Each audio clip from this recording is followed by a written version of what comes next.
പ്രിയപ്പെട്ടവരെ, എല്ലാവർക്കും സ്നേഹവന്ദനം. വലിയ വാരത്തിലെ ഒരു പ്രധാനപ്പെട്ട ദിവസമാണല്ലോ പെസഹ വ്യാഴാഴ്ച. ദേവാലയങ്ങളിലും ക്രൈസ്തവ ഭവനങ്ങളിലും പെസഹായുടെ ഭാഗമായി വിവിധ ശുശ്രൂഷകളും പാരമ്പര്യ ആചാരങ്ങളും നടക്കാറുണ്ട്. ഇതിൽ ഏറെ പ്രധാനപ്പെട്ട ഒന്നാണ് മാർത്തോമ നസ്രാണികളുടെ ഭവനങ്ങളിലെ പെസഹ ആചരണം അഥവാ അപ്പം മുറിക്കൽ ശുശ്രൂഷ. ക്രൈസ്തവ ലോകത്ത് മാർത്തോമ നസ്രാണികൾ മാത്രം പിന്തുടരുന്ന ഒരു ആചാരമായിട്ടാണ് കുടുംബങ്ങളിലെ പെസഹ ആചരണം അറിയപ്പെടുന്നത്. മനുഷ്യാവതാരം ചെയ്ത വചനമായ ദൈവം മനുഷ്യരോടൊത്ത് ജീവിച്ച് അവരിൽ നിന്ന് തനിക്ക് പ്രിയപ്പെട്ട ശിഷ്യന്മാരായി 12 പേരെ തെരഞ്ഞെടുത്ത് അവരോടൊന്നിച്ച് ഒരു മാളിക മുറിയിൽ ഒരുമിച്ച് ചേർന്ന് ആഘോഷിച്ച തൻ്റെ ഒടുവിലത്തെ അത്താഴമാണ് പെസഹ ദിനത്തിൽ അനുസ്മരിക്കുന്നത്. ഈശോ മശിഹ ശിഷ്യന്മാരുടെ പാദം കഴുകിയതിനെയും അതിനുശേഷം പെസഹ ഭക്ഷിച്ചതിനെയുമെല്ലാം സവിശേഷമായ വിധത്തിൽ ദേവാലയങ്ങളിൽ അനുസ്മരിക്കുന്നു. അതിനുശേഷം എല്ലാവരും ഭവനങ്ങളിൽ മടങ്ങിയെത്തി കുടുംബാംഗങ്ങൾ എല്ലാം ഒരുമിച്ച് ചേർന്ന് ഭവനങ്ങളിൽ പെസഹ ആഘോഷിക്കുന്നു. യഹൂദ പെസഹ ആചരണത്തെയും ഈശോ മിശിഹായുടെ പെസഹ ആചരണത്തെയും ഒരുപോലെ ഓർമ്മിപ്പിക്കുന്ന പഴയ പുതിയ നിയമങ്ങളിലെ 2 വ്യത്യസ്ത പശ്ചാത്തലങ്ങളെ സമന്വയിപ്പിക്കുന്ന ആചരണങ്ങളാണ് ദേവാലയത്തിലെയും ഭവനങ്ങളിലെയും പെസഹ ആഘോഷത്തിൽ നമ്മൾ കാണുന്നത്. ഈശോ മിശിഹ ശിഷ്യരോടൊത്ത് ആചരിച്ച പെസഹയെക്കുറിച്ച് സീറോ മലബാർ സഭയുടെ വിശുദ്ധ കുർബാന തക്സയിൽ മാർ നെസ്തോറിയസിന്റെ പേരിലുള്ള 3-ാം അനാഫറയിൽ പറയുന്നത്, മോശയുടെ നിയമപ്രകാരം പെസഹ ആചരിച്ച വേളയിൽ ഈശോ തന്റെ പുതിയ പെസഹ സ്ഥാപിച്ചു എന്നാണ്. പേജ് 156. മോശയുടെയും യേശുവിന്റെയും പെസഹ ആചരണങ്ങൾക്ക് ബാഹ്യതലത്തിൽ പ്രകടമായ സാമ്യമുണ്ടെങ്കിലും അടിസ്ഥാനപരമായി ഇവ വ്യത്യാസപ്പെട്ടിരിക്കുന്നു എന്നാണ് ഈ 2 പെസഹകളുടെയും പശ്ചാത്തലത്തെക്കുറിച്ച് പഠിക്കുമ്പോൾ നമുക്ക് മനസ്സിലാക്കാൻ കഴിയുന്നത്. മോശയുടെ പെസഹ സംഭവങ്ങളുടെ അടിസ്ഥാനമല്ല ക്രൈസ്തവ സഭയുടെ പെസഹ ആചരണത്തിന് ആധാരമായിരിക്കുന്നത്. ഈ 2 ആചരണങ്ങളും തമ്മിൽ നിരവധി സാമ്യങ്ങളുണ്ടെന്ന് തോന്നുമെങ്കിലും അടിസ്ഥാനപരമായി വ്യത്യാസപ്പെട്ടിരിക്കുന്നു എന്നാണ് ക്രൈസ്തവ സഭയുടെ പെസഹ ആചരണത്തെക്കുറിച്ച് നാം മനസ്സിലാക്കേണ്ടത്. ഈ ദിവസം നിങ്ങൾക്കൊരു അനുസ്മരണ ദിവസമായിരിക്കും എന്ന കൽപ്പന മോശയുടെ പെസഹ ആചരണത്തിൽ കാണപ്പെടുന്നുണ്ട്. പുറപ്പാട് പുസ്തകം 12-ാം അധ്യായം 14-ാമത്തെ വാക്യത്തിൽ. ഇതിന്റെ അടിസ്ഥാനത്തിലാണ് യഹൂദനായിരുന്ന യേശുക്രിസ്തു യഹൂദരായിരുന്ന തന്റെ ശിഷ്യന്മാരോടൊത്ത് പെസഹ ആചരിച്ചത്. അപ്രകാരം ഒരു കൽപ്പന യേശുക്രിസ്തു തന്റെ പെസഹയെക്കുറിച്ചും നൽകുന്നുണ്ട്. എന്റെ ഓർമ്മയ്ക്കായി ഇപ്രകാരം ചെയ്യുവിൻ എന്ന് ലൂക്കോസിന്റെ സുവിശേഷം 22:19 1 കൊരിന്ത്യർ ലേഖനം 11:25 നമ്മൾ വായിക്കുന്നു. ഫറവോയ്ക്കും മിസ്രയമ്യർക്കും അടിമപ്പെട്ടിരുന്നവരുടെ വിമോചനമാണ് മോശയുടെ പെസഹയിൽ നടന്നതെങ്കിൽ മരണത്തിനും സാത്താനും അടിമയാക്കപ്പെട്ടിരുന്നവരുടെ വിമോചനമാണ് യേശുവിന്റെ പെസഹയിൽ സംഭവിക്കുന്നത്. ചിന്താശേഷിയില്ലാത്ത ഒരു ആട്ടിൻകുട്ടിയാണ് മോശയുടെ പെസഹയിൽ അറുക്കപ്പെടുന്നതെങ്കിൽ ദൈവത്തിന്റെ കുഞ്ഞാടായ ഈശോ മശിഹ തന്റെ പെസഹയിൽ സ്വയം അർപ്പിക്കപ്പെടുകയാണ് ചെയ്യുന്നത്. യേശുവിന്റെ പെസഹ യേശുവിന്റെ സഭയെ സംബന്ധിച്ച് മോശയുടെ പെസഹ ആചരണത്തിന് അന്ത്യം കുറിക്കുകയായിരുന്നു. എന്നാൽ അവിടെ യേശുവിന്റെ പെസഹ ആചരണം ആരംഭിക്കുകയും ചെയ്തു. അതായത് ഒരേ സമയം ഒരേ മേശയിൽ അവിടുന്ന് 2 പെസഹയാണ് ആചരിച്ചത് എന്ന് കാണാം. മോശയുടെ പെസഹ അനുഷ്ഠിച്ച് അതിന് അറുതി വരുത്തിക്കൊണ്ട് ഈശോ തന്റെ പെസഹ ആരംഭിച്ചു. പ്രകാരം അത് തുടരുവാൻ തന്റെ സഭയോട് മശിഹ ആവശ്യപ്പെടുകയും ചെയ്തു. ഈശോ മിശിഹായുടെ ജീവിതത്തിൽ ഒരേ പശ്ചാത്തലത്തിൽ രണ്ട് വ്യത്യസ്ത സംഭവങ്ങൾ നിറവേറുന്ന സന്ദർഭങ്ങൾ വേറെയുമുണ്ട്. യോർദാനിൽ ഒരു സ്നാനം മുങ്ങിയപ്പോൾ യഹൂദരുടെ അനുഷ്ഠാനപൂർവമായ സ്നാനം പൂർത്തിയാക്കുകയും തന്റെ സഭയ്ക്ക് വേണ്ടി മാമോദീസ എന്ന പുതിയ നിയമ സ്നാനത്തിന് അവിടുന്ന് തുടക്കം കുറിക്കുകയും ചെയ്തു. കാൽവരിയിൽ അവിടുന്ന് ദൈവത്തിന്റെ കുഞ്ഞാടായി യാഗമായപ്പോൾ പ്രസ്തുത ബലിക്ക് മഹാപുരോഹിതനായി നിന്നതും ഈശോ മിശിഹ തന്നെയായിരുന്നു. അതായത് കാൽവരി കുരിശിൽ ബലി ആയിത്തീർന്നതിന്റെയും ബലി അർപ്പണത്തിന്റെയും വേദിയായിരുന്നു. ഈശോ മിശിഹ സ്വന്തം രക്തവുമായി ശ്രീകോവിലിൽ പ്രവേശിച്ച് ദൈവത്തിന് തന്നെ സമർപ്പിച്ചുവെന്നാണ് ഹെബ്രായ ലേഖനം 9-ാം അധ്യായം 11-14 വാക്യങ്ങളിൽ 11 മുതൽ 14 വരെയുള്ള വാക്യങ്ങളിൽ വായിക്കുന്നത്. അതുപോലെ തന്നെ ദൈവം മനുഷ്യനായി ഈ ഭൂമിയിൽ മനുഷ്യരുടെ ഇടയിൽ വസിച്ചപ്പോൾ അവിടുത്തെ ശരീരത്തിൽ ദൈവത്വവും മനുഷ്യത്വവും സമഞ്ജസമായി സമ്മേളിച്ചിരുന്നു. ഒരേ സമയം ഈശോ മിശിഹ പുരോഹിതനും കുഞ്ഞാടും ആയിരുന്നത് പോലെ ദൈവത്വത്തിന്റെയും മനുഷ്യത്വത്തിന്റെയും പൂർണ്ണത ഈശോ മിശിഹ എന്ന ഏക വ്യക്തിയിൽ സമ്മേളിച്ചിരുന്നു എന്നും നാം മനസ്സിലാക്കുന്നു. മോശയുടെ പെസഹായിൽ പെസഹ കുഞ്ഞാടിന്റെ രക്തം ഒഴുക്കിക്കളഞ്ഞുവെങ്കിൽ ദൈവത്തിന്റെ കുഞ്ഞാടായ യേശു തന്റെ രക്തം പാനം ചെയ്യുവാനാണ് ആവശ്യപ്പെടുന്നത്.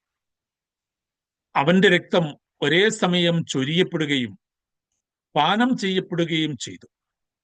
കുടിക്കുന്നവന്റെ പാപമോചനത്തിനായി യേശുവിന്റെ രക്തം ചൊരിയപ്പെട്ടു എന്നാണ് സഭാപിതാവായ ഒരിജിൻ അഭിപ്രായപ്പെടുന്നത്.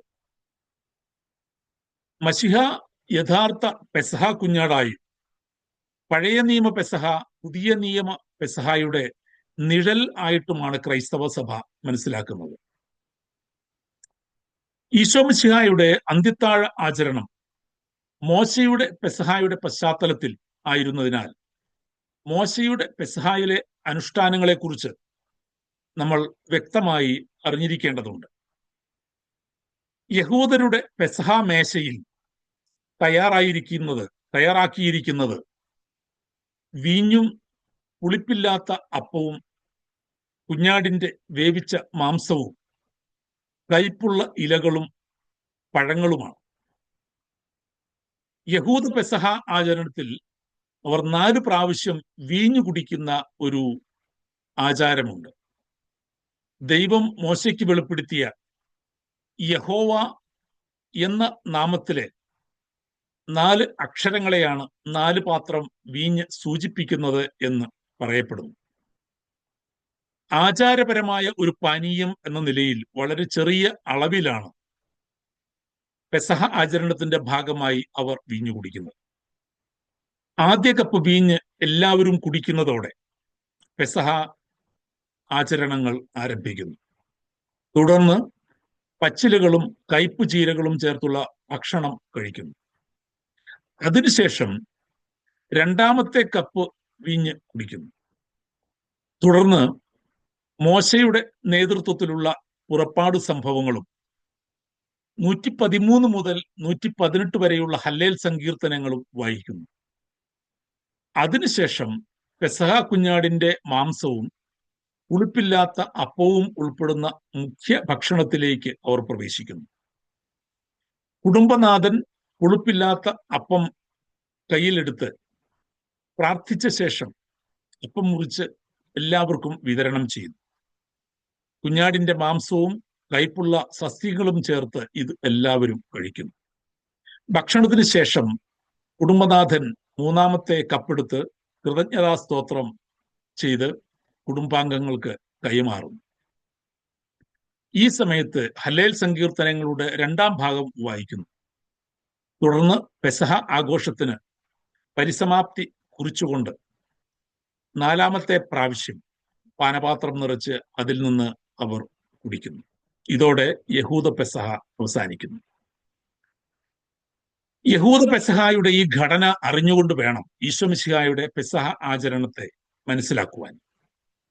ഈശോ ശിഷ്യന്മാരുമായി സമ്മേളിച്ച് അവരെല്ലാവരും ആദ്യത്തെ 2 പാനപാത്രങ്ങളും നുകരുന്നതുവരെ മോശയുടെ പെസഹ ആചരണത്തിന്റെ 2 ഘട്ടങ്ങളാണ് പൂർത്തിയാക്കിയത്. ഇതിന് ശേഷമാണ് പുളിപ്പില്ലാത്ത അപ്പം കയ്യിലെടുത്ത് ഈശോ വാഴ്ത്തുന്നത്. സുവിശേഷങ്ങളിൽ ഇപ്രകാരം വായിക്കുന്നു: അവർ ഭക്ഷിച്ചുകൊണ്ടിരിക്കുമ്പോൾ യേശു അപ്പമെടുത്തു എന്ന്. മത്തായിയുടെ സുവിശേഷം 26:26. തന്റെ കയ്യിലിരിക്കുന്ന പുളിപ്പില്ലാത്ത അപ്പത്തിന് അവിടുന്ന് ഒരു പുതിയ വ്യാഖ്യാനം നൽകുന്നു. വാങ്ങി ഭക്ഷിക്കുവിൻ, ഇത് എൻ്റെ ശരീരമാകുന്നു. മത്തായി 26:26. തുടർന്ന് അത്താഴത്തിന് ശേഷം 3-ാമത്തെ തവണ വീഞ്ഞ് കുടിക്കുന്ന സമയത്താണ് ഈശോ മിശിഹ തന്റെ കയ്യിൽ പാനപാത്രം എടുത്തത്. അത്താഴത്തിന് ശേഷം പാനപാത്രം എടുത്തു എന്ന് ലൂക്കോസ് 22:20 വ്യക്തമായി പറയുന്നു. ഈ 3-ാമത്തെ കപ്പിനെയാണ് ഈശോ മിശിഹ തന്റെ ശിഷ്യന്മാർക്ക് കുടിക്കുവാനായിട്ട് നൽകിയത്. നിങ്ങളെല്ലാവരും ഇതിൽ നിന്ന് പാനം ചെയ്യുവിൻ എന്ന് പറഞ്ഞു എന്ന് മത്തായി 26:27 വായിക്കുന്നു. എല്ലാവരും അതിൽ നിന്ന് പാനം ചെയ്തു.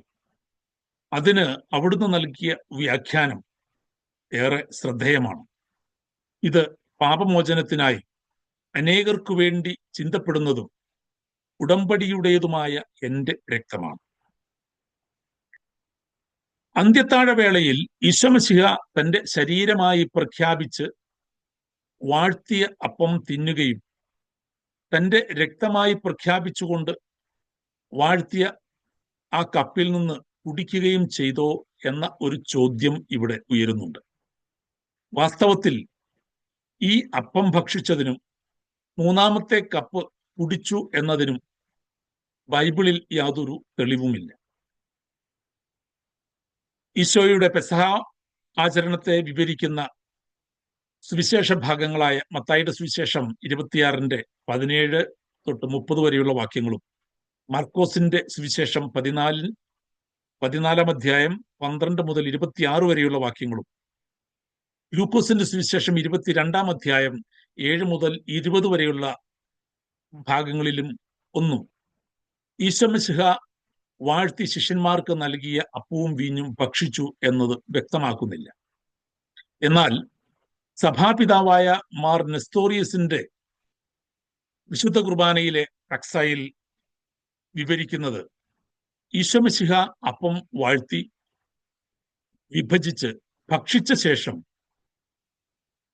ഇത് പാപമോചനത്തിന് നിങ്ങൾക്ക് വേണ്ടി വിഭജിക്കപ്പെടുന്ന എൻ്റെ ശരീരമാകുന്നു, നിങ്ങളെല്ലാവരും ഇതിൽ നിന്ന് വാങ്ങി ഭക്ഷിക്കുവിൻ എന്നും പാനപാത്രം കൃതജ്ഞതാ സ്തോത്രം ചെയ്ത് വാഴ്ത്തി പാനം ചെയ്ത ശേഷം ശിഷ്യന്മാർക്ക് നൽകുമ്പോൾ ഇത് പാപമോചനത്തിനായി അനേകർക്കു വേണ്ടി ചിന്തപ്പെടുന്ന പുതിയ ഉടമ്പടിയുടെ എൻ്റെ രക്തമാകുന്നു, നിങ്ങളെല്ലാവരും ഇതിൽ നിന്ന് വാങ്ങി പാനം ചെയ്യുവിൻ എന്ന് പറഞ്ഞതായും രേഖപ്പെടുത്തിയിരിക്കുന്നു.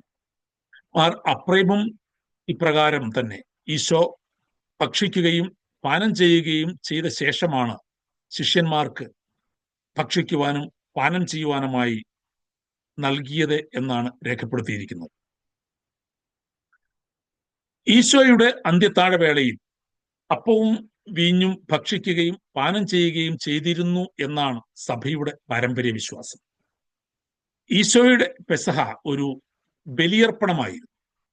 അവിടുന്ന് സ്വയം പുരോഹിതനും ബലിവസ്തുവും ശ്രീകോവിലും ആയിരുന്നുവെന്ന് ഹെബ്രായ ലേഖനം 9:11 നമ്മൾ വായിക്കുന്നു. ഇതിന് ഉപോത്ബലകമായി പഴയ നിയമത്തിലേക്ക് നമ്മൾ കടന്നു ചെന്നാൽ മോശയുടെ പെസഹ കർത്താവിനർപ്പിക്കുന്ന പെസഹ ബലിയർപ്പണം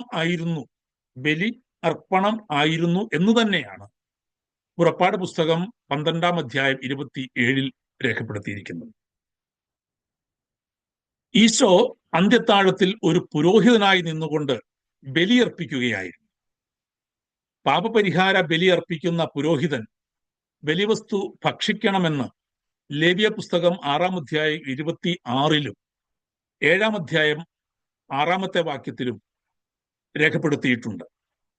മഹാപുരോഹിതൻ എന്ന സമുന്നതമായ സ്ഥാനത്ത് നിന്നുകൊണ്ട് ഈശോമശിഹ താൻ അർപ്പിച്ച പെസഹാ ബലി ഭക്ഷിക്കുകയും അതിൽ നിന്ന് പാനം ചെയ്യുകയും ചെയ്ത ശേഷം ശിഷ്യന്മാർക്ക് ഭക്ഷിക്കുവാനും പാനം ചെയ്യുവാനുമായിട്ട് നൽകി.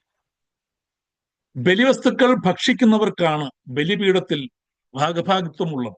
1 കൊരിന്ത്യർ ലേഖനം 10-ാം അധ്യായം 18-ാമത്തെ വാക്യം. ശിഷ്യന്മാർക്ക് ബലിവസ്തുക്കൾ ഭക്ഷിക്കുവാനും പാനം ചെയ്യുവാനും അനുവാദം നൽകിയതോടെ ഈശോ അവരെയും ബലിപീഠത്തിൽ ഭാഗഭാഗിത്വമുള്ളവരാക്കി. ശിഷ്യന്മാരെ തന്റെ പൗരോഹിത്യത്തിൽ ഈശോ മശിഹ പങ്കാളികളാക്കുന്നതാണ് ഇവിടെ നാം കാണുന്നത്. ലേവ്യ പുസ്തകം 7-ാം അധ്യായം 6-ാമത്തെ വാക്യത്തിൽ നോക്കുക. അവിടെ രേഖപ്പെടുത്തിയിരിക്കുന്നത് പുരോഹിത വംശത്തിൽപ്പെട്ട എല്ലാ പുരുഷന്മാർക്കും അത് ഭക്ഷിക്കാം. മഹാപുരോഹിതനായ യേശു ബലിവസ്തു ഭക്ഷിക്കുകയും ശിഷ്യന്മാർക്ക് അതിൽ നിന്ന് ഭക്ഷിക്കാൻ നൽകുകയും ചെയ്തതോടെ അവരും തന്റെ പൗരോഹിത്യത്തിന്റെ ഭാഗമായി മാറുകയായിരുന്നു. തുടർന്ന് എന്റെ ഓർമ്മയ്ക്കായി ഇപ്രകാരം ചെയ്യുവിൻ എന്ന് ശിഷ്യന്മാരോട് ഈശോ ആവശ്യപ്പെടുകയും ചെയ്തു. ശിഷ്യന്മാർ അന്ത്യത്താഴത്തിന്റെ ഓർമ്മയിൽ ഈശോ മശിഹായുടെ പെസഹാ ബലി തുടർന്നുകൊണ്ടേയിരുന്നു. അപ്പത്തിലും വീഞ്ഞിലും അവർ മിശിഹായെ ദർശിച്ചു. ഇത് എന്റെ ശരീരം, ഇത് എന്റെ രക്തം എന്ന് ഈശോ പറഞ്ഞപ്പോൾ ഇത് ഞാൻ തന്നെയാണ് എന്നാണ് അവിടുന്ന് വ്യക്തമാക്കിയത്. രക്തത്തിൽ ജീവൻ കുടികൊള്ളുന്നു എന്ന ലേവ്യ പുസ്തകം 17-11 വാക്യം ഇവിടെ നമ്മൾ അനുസ്മരിക്കേണ്ടതായിട്ടുണ്ട്. അതായത് പെസഹാ ബലി അർപ്പിക്കുന്ന അപ്പോസ്തോലിക സഭകളുടെ എല്ലാ ബലിപീഠങ്ങളിലും ഈശോ മശിഹായുടെ സമ്പൂർണതയാണ് പ്രകടമാകുന്നത്. പൗലോസ്ലീഹ കൊരിന്ത്യ ലേഖനത്തിൽ ഇക്കാര്യം വിവരിക്കുന്നുണ്ട്. 1 കൊരിന്ത്യ ലേഖനം 10-ാം അധ്യായം 16-ാമത്തെ വാക്യത്തിൽ ഇപ്രകാരം സ്ലീഹ എഴുതുന്നു: നാം ആശീർവദിക്കുന്ന അനുഗ്രഹത്തിന്റെ പാനപാത്രം ക്രിസ്തുവിന്റെ രക്തത്തിലുള്ള ഭാഗഭാഗിത്വമല്ലോ. ക്രിസ്തുവിന്റെ രക്തത്തിലുള്ള ഭാഗഭാഗിത്വമല്ലോ. നാം മുറിക്കുന്ന അപ്പം ക്രിസ്തുവിന്റെ ശരീരത്തിലുള്ള ഭാഗഭാഗിത്വമല്ലോ. ഇവിടെ ശ്രദ്ധിക്കണം, ശരീരത്തിലുള്ള ഭാഗഭാഗിത്വം. 1 കൊരിന്ത്യ ലേഖനം 10-ാം അധ്യായം 16-ാമത്തെ വാക്യം. അപ്പോസ്തലിക സഭകളുടെ ബലിപീഠത്തിൽ വാഴ്ത്തപ്പെടുന്ന അപ്പവും വീഞ്ഞും ഈശോ മശിഹായുടെ ശരീരവും രക്തവുമാണ് എന്ന് സ്ലീഹ സന്നിഗ്ധമായി പ്രഖ്യാപിക്കുകയാണ് കൊരിന്ത്യ ലേഖനത്തിൽ. ഈ ശരീരരക്തങ്ങളാണ് ബലിപീഠത്തിൽ നിന്ന് വിശ്വാസികളായ സകലർക്കുമായി ഭക്ഷിക്കുവാനും പാനം ചെയ്യുവാനും പകർന്നു കൊടുക്കുന്നത്. പഴയ നിയമ ബലിവേദിയിൽ പുരുഷന്മാർക്ക് മാത്രമായിരുന്നു ബലിവസ്തുക്കളിൽ പങ്കുപറ്റാൻ കഴിഞ്ഞതെങ്കിൽ പന്തക്കുസ്തായ്ക്ക് ശേഷം പരിശുദ്ധ സഭ ഈ ഭൂമുഖത്ത് ഉടലെടുത്തതോടെ സ്ത്രീയെന്നോ പുരുഷനെന്നോ വ്യത്യാസമില്ല, സകലരും ക്രിസ്തുവിൽ ഒന്നാണ് എന്ന വസ്തുതയുടെ പ്രഘോഷണമാണ് നടക്കുന്നത്. വിശുദ്ധ ബലിയിൽ പങ്കെടുത്ത് അതിൽ നിന്ന് ഭക്ഷിക്കുകയും പാനം ചെയ്യുകയും ചെയ്യുന്ന സകല വിശ്വാസികളും സ്ത്രീയെന്നോ പുരുഷനെന്നോ സ്വതന്ത്രനെന്നോ അടിമയെന്നോ യവനനെന്നോ യഹൂദനെന്നോ വ്യത്യാസമില്ലാതെ എല്ലാവരും പുരോഹിതന്മാരായാണ്, പൗരോഹിത്യത്തിലാണ് നിലനിൽക്കുന്നത്. പത്രോസ്ലീഹ പെസഹാ ബലിയുടെ പശ്ചാത്തലത്തിലാണ് വിശ്വാസികളുടെ രാജകീയ പൗരോഹിത്യം എന്നത് വ്യക്തമാക്കുന്നത്. യേശുക്രിസ്തു വഴി ദൈവത്തിന് സ്വീകാര്യമായ ബലികൾ അർപ്പിക്കുന്നതിന് വിശുദ്ധമായ ഒരു പുരോഹിത ജനമാണ് സഭയിലെ എല്ലാ വിശ്വാസികളും എന്ന് 1 പത്രോസ് 2-ാം അധ്യായം 5-9 വാക്യങ്ങളിൽ നമുക്ക് വായിക്കുവാനായിട്ട് കഴിയും. ജലത്താലും ആത്മാവിനാലും വീണ്ടും ജനിച്ച് പരിശുദ്ധ സഭയുടെ ഭാഗമായി പെസഹാ ബലിയുടെ ഓർമ്മയിൽ ബലിപീഠത്തിൽ അർപ്പിക്കപ്പെടുന്ന അപ്പവും വീഞ്ഞും ഭക്ഷിക്കുകയും പാനം ചെയ്യുകയും ചെയ്യുന്ന ഓരോ വിശ്വാസിയും പുരോഹിതനാണ്. അവിടുന്ന് നമ്മെ രാജ്യവും പുരോഹിതന്മാരും ആക്കിയിരിക്കുന്നു എന്ന് വെളിപാട് പുസ്തകം 1:6 രേഖപ്പെടുത്തിയിട്ടുണ്ടല്ലോ. അപ്പോൾ ദൈവരാജ്യം എന്നത് പുരോഹിതന്മാരുടെ രാജ്യമാണ്. Kingdom of priest. പുരോഹിതന്മാരല്ലാത്ത ആരും സഭയിലില്ല എന്ന പുരോഹിതന്മാരല്ലാത്ത ആരും സഭയിലില്ല എന്ന് തിരുശരീര രക്തങ്ങളിൽ പങ്കാളികളാകുന്നതിലൂടെ നമുക്ക് ഉറപ്പായും വിശ്വസിക്കുവാനായിട്ട് കഴിയും. ഈശോ മശിഹ ശിഷ്യന്മാരോട് പങ്കിട്ട അന്തിമ പെസഹായിൽ പറഞ്ഞ ഒരു കാര്യം കൂടി ഇവിടെ എടുത്തു പറയേണ്ടതായിട്ടുണ്ട്. ലൂക്കോസിന്റെ സുവിശേഷം 22:16 രേഖപ്പെടുത്തിയിരിക്കുന്നത് നോക്കുക. ദൈവരാജ്യത്തിൽ ഇത് പൂർത്തിയാകുന്നതുവരെ ഞാൻ ഇനി ഇത് ഭക്ഷിക്കുകയില്ല. എന്റെ പിതാവിന്റെ രാജ്യത്തിൽ നിങ്ങളോടൊത്ത് നവമായി ഇത് പാനം ചെയ്യുന്ന ദിവസം വരെ മുന്തിരിയുടെ ഈ ഫലത്തിൽ നിന്ന് ഞാൻ വീണ്ടും കുടിക്കുകയില്ല എന്നാണ് മത്തായി ശ്ലീഹ രേഖപ്പെടുത്തിയിരിക്കുന്നത്.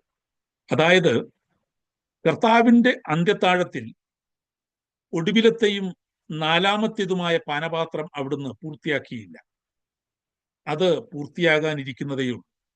എന്നാണ് അത് പൂർത്തിയാവുക? അതിന് വെളിപാട് പുസ്തകത്തിലേക്ക് പോകുമ്പോൾ വെളിപാട് പുസ്തകം 19-ാം അധ്യായത്തിൽ കുഞ്ഞാടിന്റെ വിവാഹ വിരുന്നിനെ കുറിച്ച് പ്രതിപാദിക്കുന്ന ഭാഗം നമുക്ക് കാണുവാനായിട്ട് സാധിക്കും. ആ വിവാഹവേദിയിലാണ് ആ പാനപാത്രം പൂർത്തിയാകുവാനായിട്ട് പോകുന്നത്.